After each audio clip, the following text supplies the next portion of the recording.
बेटी की परवरिश।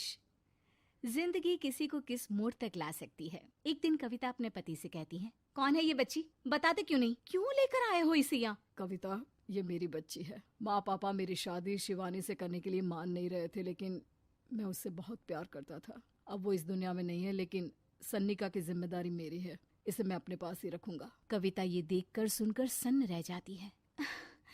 कैसी बात कर रहे हैं आप? लोग क्या कहेंगे? मैं कैसे इस बच्चे के साथ जीवन चलाऊंगी? देखिए, इसे देखकर मुझे टेंशन हो रही है।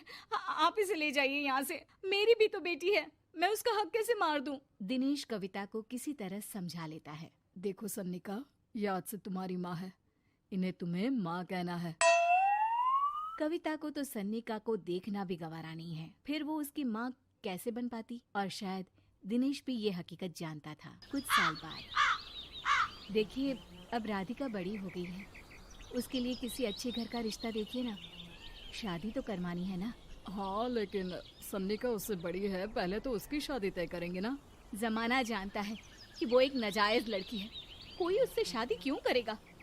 ऐसे भी आता है क्या उसे, जो कोई उसे अपने घर की बहू बनाएगा? तभी वहाँ सन्निका आ जाती है। पापा, मुझे स्कॉलरशिप मिल गई है, आगे का सारा खर्चा यूनिवर्सिटी वाले उठाएंगे।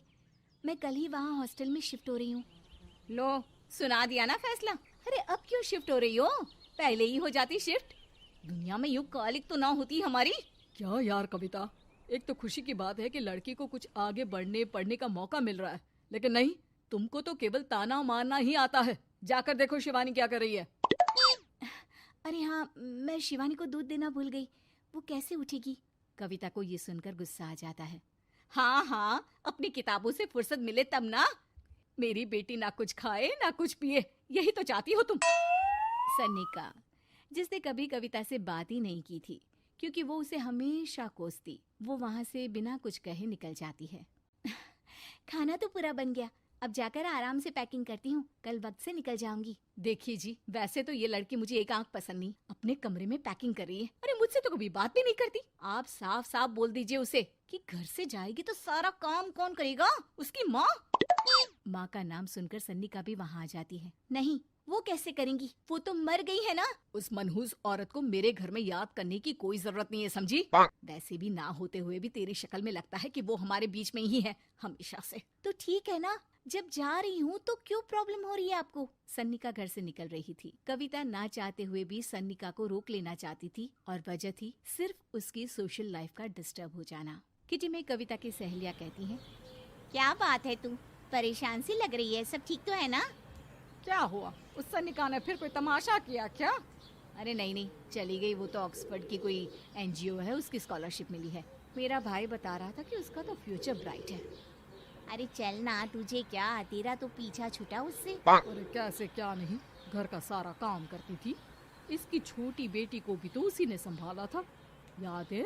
उसकी छोटी बेटी का जो केस हुआ था, वो भी अपने सर ले लिया था। हाँ, तो बदले में सारा खर्चा भी तो हम लोग ही उठा रहे थे ना। और पता है, वो मुझसे बात भी नहीं करती, जैसे पता नहीं मैं ही उसके माँ के मरने के लिए जिम्मेदार हूँ। अरे खुद को क्यों दोष दे रही है? तूने जो किया शायद कोई नहीं करता। कविता को समझ में नहीं आ रहा था कि उसके साथ ऊपर वाले ने ऐसा क्यों किया। वो शाम को घर आती है। आज तो बहुत खुश होगी तुम, एक बला से छुटकारा मिला ना तुमको। बेचारी की जिंदगी नरक बना कर रखी थी। वो तो कहते हैं ना, ऊपर वाला सब देखता है। देखो, चुन लिया उसने अपना रास्ता। कविता का मन तो करता है कि वो पति को सब कुछ सुना दे, लेकिन सामने सास खड़ी होती है। ये तो है, बेचारे को खाना बनाने से लेकर घर के सारे काम करने पड़ते थे। बाहर का भी कोई काम होता तो वही देखती। अब देखते हैं घर का काम कैसे होता है। तभी कविता की बेटी उसके लिए चाय लेकर आ जाती है। लो माँ चाय, कैसी रही किट्टी? अच्छी थी बेटा, खाने में कुछ बनाया है क्या? हाँ, सन्निका दीदी जैसी ही सब्जी बना दी है, आप रोटी बना लो। और हाँ, कल मैं चली जाऊंगी इलेक्ट्रिक बिल और राशन लाने के लिए। अच्छा अच्छा, पैसे मैं दे दूंगी। सन्नी का कार्ड दे गई है ना? हाँ माँ, एक कार्ड तो देकर गई है। अरे चोर नहीं थी वो, मेरे बेटे का ही खून है। पता नहीं कितना घमंड भरा है इसमें। अरे छोड़ो ना माँ, जिसको जो बनना था वो बन ही जाएगा। अच्छा माँ, कल चलना है उसके कॉलेज में, सभी पेरेंट्स को बुलाया गया है। अब कविता तो जाने से रही, तो हम ही साथ चलते हैं। हाँ बेटा, उस बिन माँ की बेटी का है ही कौन। अब क्या था, कविता का गुस्सा फूट पड़ता है। हाँ, आप लोगों के जैसे तो इंसान नहीं देखे मैंने।